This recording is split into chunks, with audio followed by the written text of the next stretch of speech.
Namaskar, this is CVR English and you're watching Prime Time with me, Anukriti Sharma, and it's now time to take a look at the headlines first.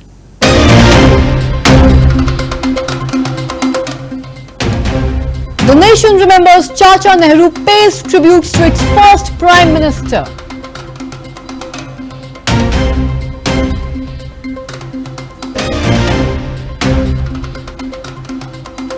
Election campaign on hot swing in Maharashtra. Modi campaigns in Sambhaji Nagar.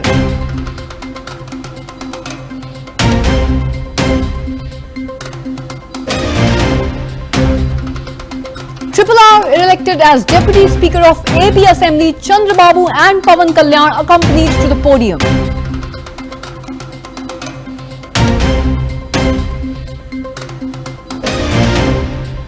Children's Day celebrated across the country. Revant Reddy participates in several programs.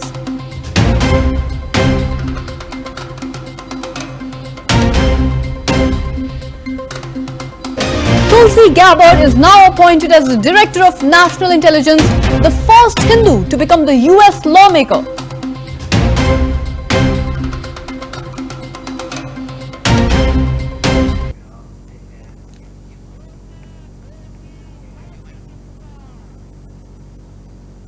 Ladies and gentlemen, Prime Minister Modi, during a rally in Chhatrapati Sambhaji Nagar, slammed the Congress party, accusing them of focusing on division rather than development. He criticized the Congress for its historic opposition to reservation, citing viral old advertisements where the party called it harmful to the country and merit. Modi also highlighted that the Congress has always struggled to accept a Prime Minister from the OBC community, pointing out that this type of a mindset remains unchanged, unfortunately, even today.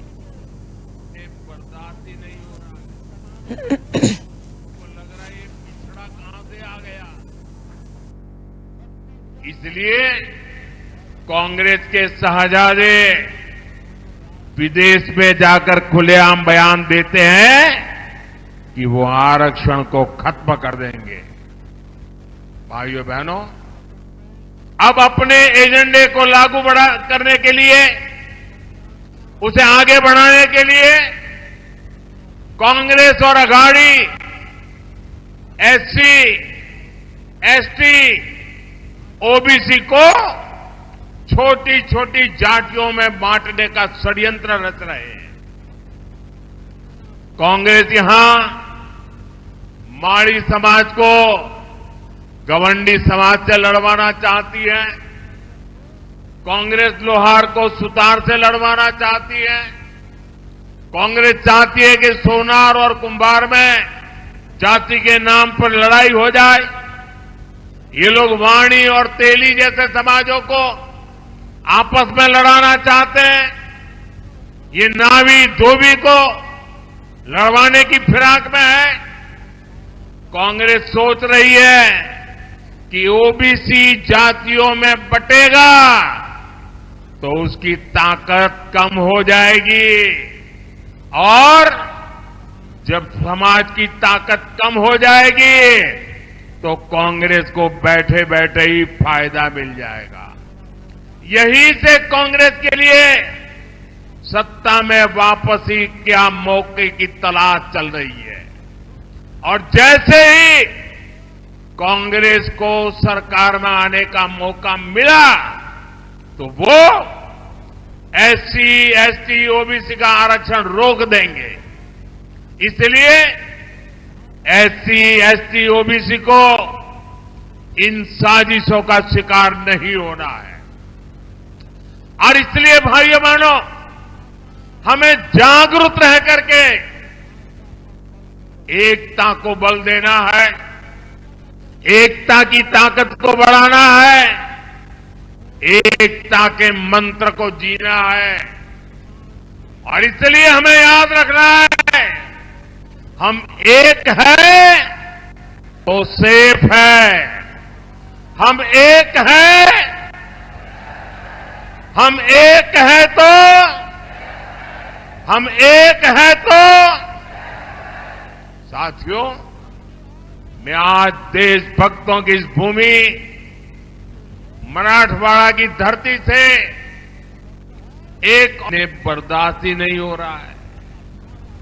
उनको लग रहा है ये पिछड़ा कहां से आ गया। इसलिए कांग्रेस के शहजादे विदेश में जाकर खुलेआम बयान देते हैं कि वो आरक्षण को खत्म कर देंगे। भाइयों बहनों, अब अपने एजेंडे को लागू करने के लिए, उसे आगे बढ़ाने के लिए कांग्रेस और अघाड़ी एससी, एसटी, ओबीसी को छोटी छोटी जातियों में बांटने का षड्यंत्र रच रहे हैं। कांग्रेस यहां माड़ी समाज को गवंडी समाज से लड़वाना चाहती है। कांग्रेस लोहार को सुतार से लड़वाना चाहती है। In a press conference ahead of the Maharashtra Assembly elections, Congress President Mallikarjun Kharge discussed key issues, including the party's plans to provide a stipend and 200 units of free electricity to the youth in Maharashtra. He also supported Karnataka CM Siddaramaya's claim that the Bharatiya Janata Party was now attempting to destabilize the state government, citing similar efforts by the BJP in other states as well. Kharge has responded to questions on Prime Minister Modi's controversial remarks about Shambhaji Maharaj, stating that he would gather feedback before commenting any further. He has also reaffirmed Congress's commitment to its manifesto, including promises such as providing a gas cylinder for up to Rs 400 in Jharkhand. Kharge has also downplayed tensions with Shiv Sena in Maharashtra, interestingly, focusing on the alliance's shared goals, and also praised Congress leader Ashok Chavan's leadership in Nanded. Free electricity 200 unit, युवाओं को stipend देने का हमने तो budget के साथ महाराष्ट्र में भी बताया मैं, और दिल्ली में बताया। उसके अलावा मैं दिल्ली में अपने चीफ मिनिस्टरों को बुला के प्रेस कॉन्फ्रेंस करवाया। उस वक्त कोई नहीं पूछा। सर हा कोण आहे तू जरा येऊ द्या की सगळं एकदा चाललंय। Karnataka Chief Minister Siddaramaiah, he made allegation that 50 crore each funds have been, BJP is trying to give to some of the MLAs in Karnataka to break the government over there. Do you see that same ploy which was deployed here in Maharashtra being implemented in other states where Congress is in rule? देखो, मैं ये बोलूंगा जो सुना हूं और जो मुझे इंफॉर्मेशन मिला है उसकी मैं बात करता हूं। अब महाराष्ट्र में आपने किया, आप ही ने बोला, हे न्यूज तर आमच्याकडे नव्हतं काय 50 खोके सगळ्यांना ठोके काय हा एकदम ओके हे आम्ही म्हणलं नाही, तुम्हीच म्हणला। इथूनच आला न्यूज आणि ते खरंही झालं ठरलं की तो इतके लोक जे गेले पळून इकडून तिकडं तिकडून इकडं धडपडीमध्ये काही मेले, कोणाला तिकीट मिळालं नाही, ते झालं। ते केलं तुम्हीच आणि आम्हाला म्हणता एक। आणि आता कर्नाटक गवर्नमेंट को गिराने की कोशिश ये कर रहे हैं, इसलिए बोल रहे हैं पहले जो के गिराए वो सब बंबई में आके रहे थे, आपको मालूम होगा। तो उस आधार पे वो बोल रहे कि ये लोग कभी भी किसी वक्त किसको भी गिराने का काम करते हैं। और उसके उदाहरण मैं देता हूं, कर्नाटक में उन्होंने गिराया, महाराष्ट्र में अब गिरी, मध्य प्रदेश में उन्होंने गिराया, मणिपुर में उन्होंने गिराया, गोवा में उन्होंने गिराया कि फ्री इलेक्ट्रिसिटी 200 यूनिट, युवाओं को स्टाइपेंड देने का हमने तो बजट के साथ महाराष्ट्र में भी बताया मैं, और दिल्ली में बताया। उसके अलावा मैं दिल्ली में अपने चीफ मिनिस्टरों को बुला के प्रेस कॉन्फ्रेंस करवाया। उस वक्त कोई नहीं पूछा। चलिए सर हा कोण आहे तुम्ही जरा येऊ द्या की सगळं एकदा चाललंय। Karnataka Chief Minister Siddaramaiah, he made allegation that 50 crore each funds have been, BJP is trying to give to some of the MLAs in Karnataka to break the government over there. Do you see that same ploy which was deployed here in Maharashtra? After several days of protest, viewers, students in Uttar Pradesh are now celebrating the Uttar Pradesh Public Service Commission's decision to cancel plans to conduct exams in 2 shifts. Now, this decision came after Chief Minister Yogi Adityanath addressed their concerns, particularly about the impact of normalization on their results.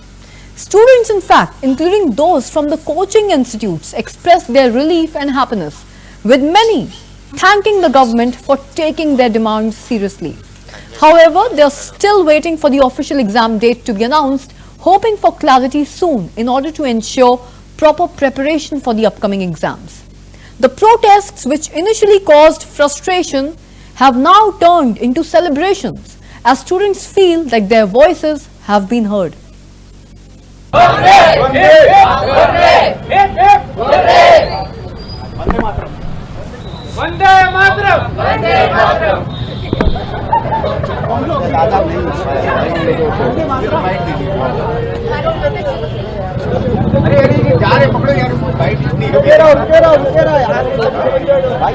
Arvind Mishra मेरा नाम है। अरविंद मिश्रा, आप सभी अपने coaching के लिए आए हैं। जी हाँ। अभी सभी एकत्रित है, जश्न मना रहे थे, क्या कहना जी चाहेंगे? सर मैं कहना चाहूँगा मैं बहुत खुश हूँ, हम लोग की जीत हुई है।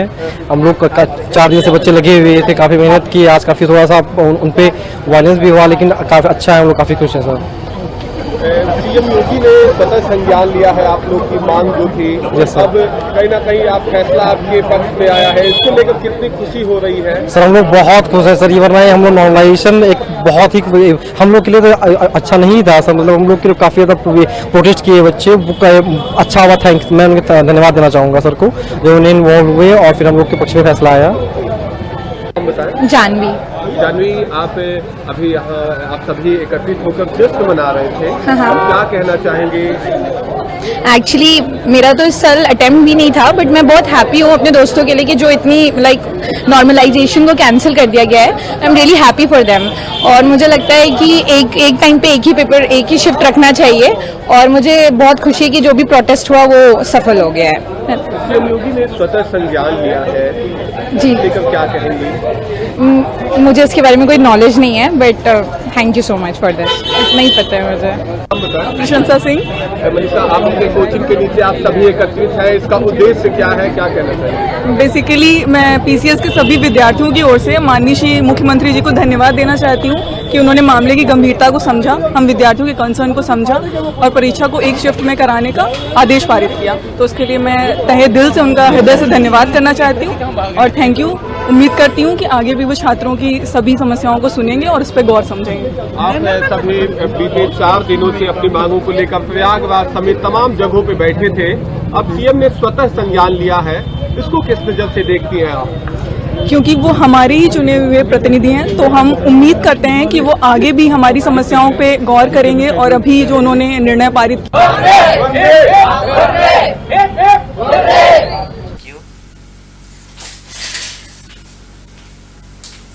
Aam Aadmi Party has now been elected as the new mayor of Delhi. The election, which took place earlier today, marks a major milestone for the Aam Aadmi Party as it continues to solidify its control over the Delhi Municipal Corporation. Viewers, Khitchi's election comes after intense political activity and competition, with Aam Aadmi Party securing a dominant position in the civic body. His victory is now being seen as a crucial step moving forward for the party's governance in the national capital.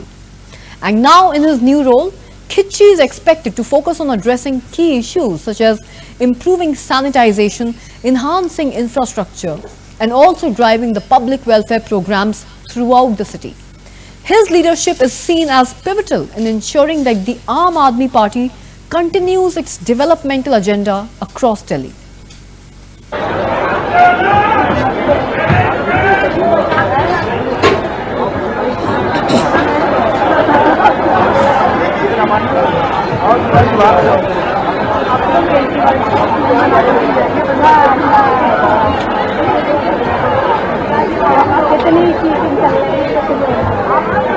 Bharat माता की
अरविंद केजरीवाल जी की नीतियां हैं, आम आदमी party की नीतियां हैं, वो महेश कुमार जी दिल्ली के अंदर एमसीडी में लागू करने का पूरा प्रयास करेंगे। जो हमारी प्राथमिकता है, दिल्ली साफ हो, स्वच्छ हो, उस आकांक्षा को पूरा करने की, जन आकांक्षाओं को पूरा करने का प्रयास करेंगे।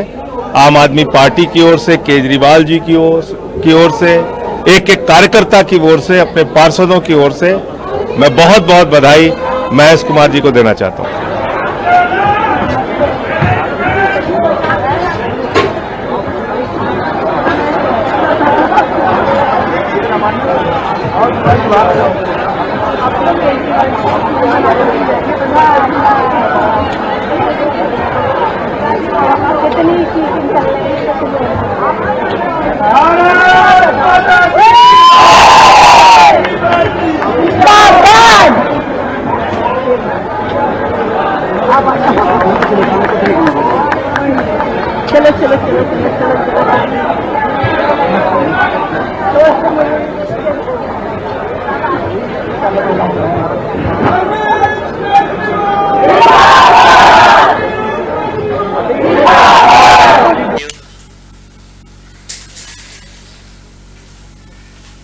The Uttar Pradesh Public Service Commission preliminary exams will now be held in one day and one shift, addressing the demands of the protesting aspirants.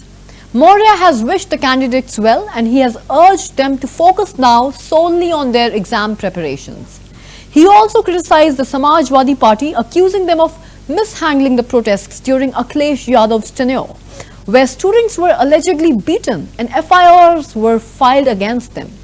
Maurya has condemned the party's attempts to influence the protests and reaffirmed the government's support for the students. Prayagraj में UP PCS परीक्षा को लेकर के हमारे प्रतियोगी छात्र आंदोलनरत थे। उनकी मांग थी कि एक दिन और एक शिफ्ट में परीक्षाओं को संपन्न कराया जाए। नॉर्मलाइजेशन यानी मानकीकरण का वह सब विरोध कर रहे थे। छात्रों की मांग सरकार को उचित लगी है और सरकार ने प्रतियोगी छात्रों की मांगे मान ली है। मैं सभी प्रतियोगी छात्रों से अपील करूंगा कि वह अब पूरी तरह से अपना ध्यान तैयारी में लगाएं। मेरी सभी प्रतियोगी छात्रों के लिए हार्दिक शुभकामनाएं हैं। वह जो तैयारी कर रहे हैं उसमें उन्हें सफलता मिले। और मैं यह फिर स्पष्ट करना चाहूंगा, मैं पहले भी प्रतियोगी छात्रों के साथ था, आज भी प्रतियोगी छात्रों के साथ हूं और आगे भी प्रतियोगी छात्रों के साथ रहूंगा। आदरणीय योगी आदित्यनाथ जी के नेतृत्व में हमारी सरकार ने प्रतियोगी छात्रों की भावनाओं का सम्मान करते हुए फैसला लिया है। और समाजवादी पार्टी ने, जिसकी सरकार के समय श्री अखिलेश यादव जब मुख्यमंत्री थे, तो उनकी सरकार के समय प्रतियोगी छात्रों पर बर्बर लाठीचार्ज करना। मैं स्वयं प्रतियोगी छात्रों के शांतिपूर्ण आंदोलन का समर्थन करने के लिए गया था, गंभीर धाराओं में मुकदमे लिखे और जेल भेजने तक की कार्रवाई श्री अखिलेश यादव जी ने किया। अर्थात सूप बोले तो बोले, चलनी भी बोले। अर्थात जिनकी सरकार में प्रतियोगी छात्र खून के आंसू रोते रहे और वह राजनीतिक लाभ लेने के लिए जिस प्रकार से इस आंदोलन को, जो छात्रों का बहुत शांतिपूर्ण आंदोलन था, उसको खराब करने, उसका माहौल बिगाड़ने और सपा के गुंडों को छात्रों के बीच में भेज करके वहां विवाद उत्पन्न करने की जो कोशिश की गई, उसकी मैं घोर भर्त्सना करता हूं और श्री अखिलेश यादव जी की और उनकी पार्टी अर्थात परिवार डेवलपमेंट एजेंसी को इसका खामियाजा भुगतना पड़ेगा। सर, अखिलेश यादव ने लेकिन अभी फिर से एक्सप्रेस पोस्ट किया कि जब इनको अपनी हार दिखाई देने लगी तो उन्होंने अपने कदम पीछे ले लिए, लेकिन आधी मांगे पूरी हुई हैं और मैं समझता हूं कि छात्रों की सभी मांगे पूरी होंगी।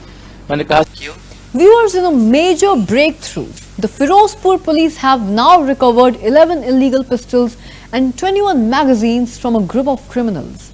This operation was carried out under the supervision of Ranjit Singh, who happens to be the Deputy Inspector General of the police. The authorities are now investigating the source and the network behind these illegal arms trades. This recovery marks a significant step in combating the spread of illegal weapons in this region. Watch this.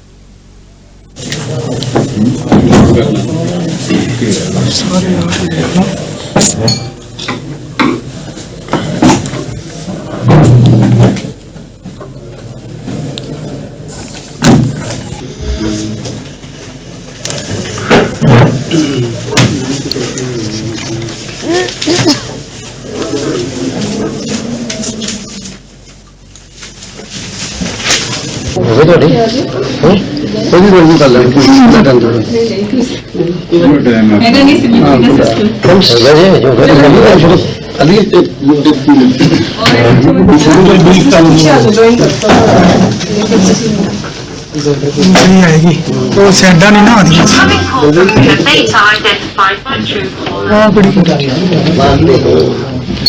हूँ sir आ रही खबर सारी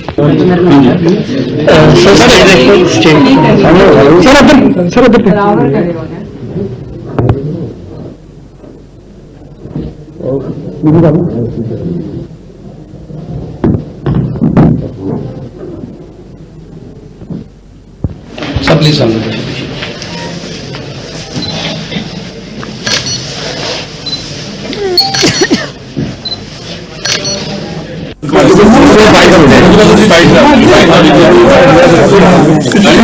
In a significant development in the Andhra Pradesh Legislative Assembly, senior TDP leader and MLA Raghu Ram Krishna Raju has been elected as the new Deputy Speaker.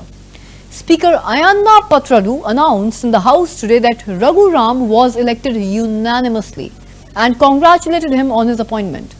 Earlier, the NDA alliance leaders had announced Raghu Ram Krishna Raju's name for this position, and he, along with leaders like the likes of Satyakumar Yadav, Nardanella Manohar, ministers Nara Lokesh, Pavya Vula Keshav, Achay Naidu and TTD President Palla Srinivas Rao filed their nominations on Wednesday. With no other nominations being received, Raghu Ram's election was then confirmed. In other developments, G.V. Anjaneyar has been appointed as the Chief Whip in the Assembly, while Panchamurthy Anurad has been named the Chief Whip in the Council. This marks an important shift in leadership within the Assembly as well as the Council.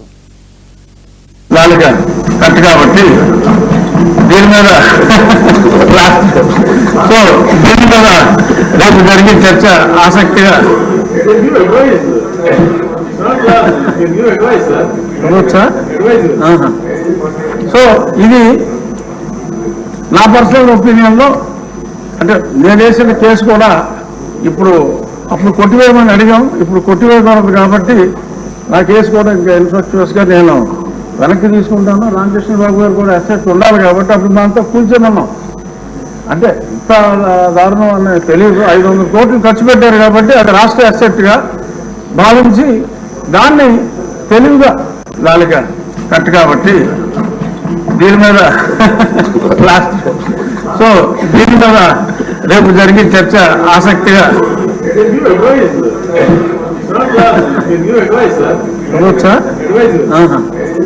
So ఇది నా personal ఒపీనియన్లో అంటే నేను వేసిన case కూడా ఇప్పుడు అప్పుడు కొట్టివేయమని అడిగాం, ఇప్పుడు కొట్టివేయకూడదు కాబట్టి నా కేసు కూడా ఇంకా ఇన్ఫ్రాస్ట్రక్చర్స్గా నేను వెనక్కి తీసుకుంటాను. రామకృష్ణ బాబు గారు కూడా అసెట్ ఉండాలి కాబట్టి అప్పుడు దాంతో కూర్చోమన్నాం. అంటే ఇంత దారుణం అని తెలియదు. 500 కోట్లు ఖర్చు పెట్టారు కాబట్టి అది రాష్ట్ర అసెట్గా భావించి దాన్ని తెలివిగా దానిగా కట్టు కాబట్టి దీని మీద లాస్ట్ సో దీని మీద రేపు జరిగే చర్చ ఆసక్తిగా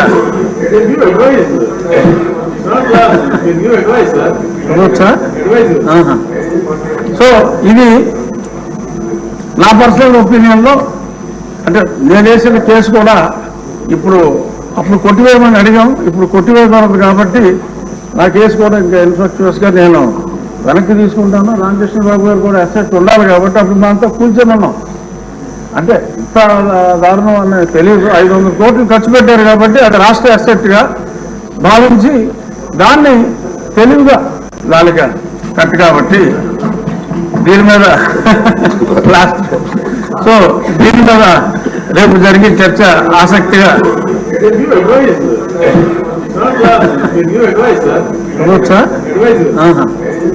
సో ఇది నా పర్సనల్ ఒపీనియన్లో అంటే నేను వేసిన కేసు కూడా ఇప్పుడు అప్పుడు కొట్టివేయమని అడిగాం, ఇప్పుడు కొట్టివేయకూడదు కాబట్టి నా కేసు కూడా ఇంకా ఇన్ఫ్రాస్ట్రక్చర్స్గా నేను వెనక్కి తీసుకుంటాను. రామకృష్ణ బాబు గారు కూడా అసెట్ ఉండాలి కాబట్టి అప్పుడు దాంతో కూర్చోమన్నాం.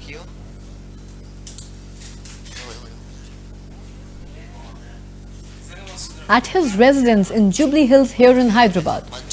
This important diplomatic meeting is seen as a step towards strengthening the relationship between the United Kingdom and Telangana.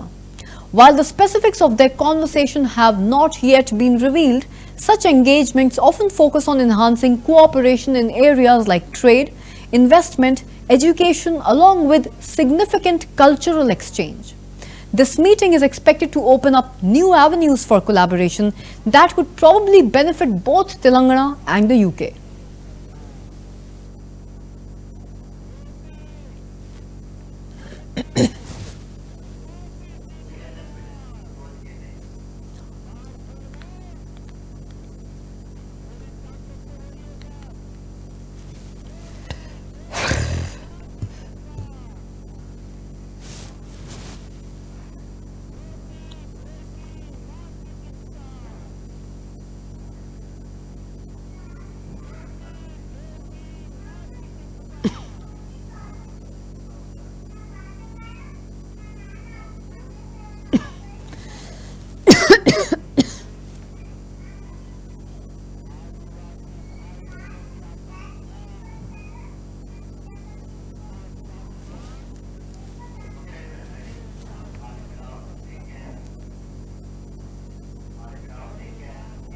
And before we wrap up this prime time with me, let's take a look at the headlines once again.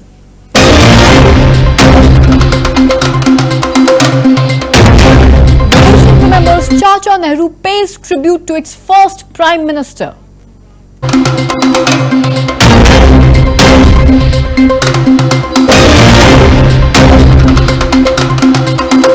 Election campaign on hot swing in Maharashtra. Modi campaigns in Sambhaji Nagar.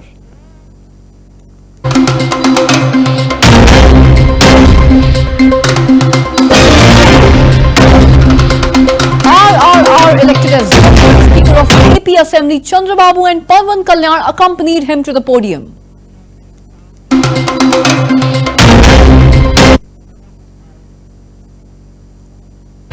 Children's Day celebrated across the country today with Revanth Reddy participating in several programs.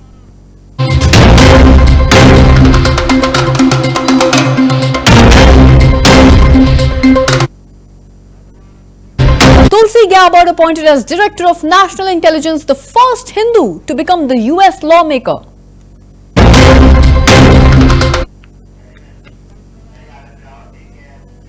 Well, that's a wrap on this prime time with me, Anukriti Sharma. I shall catch up with all of you tomorrow once again at sharp 7 p.m. Till then, keep watching CVR English for more news and updates.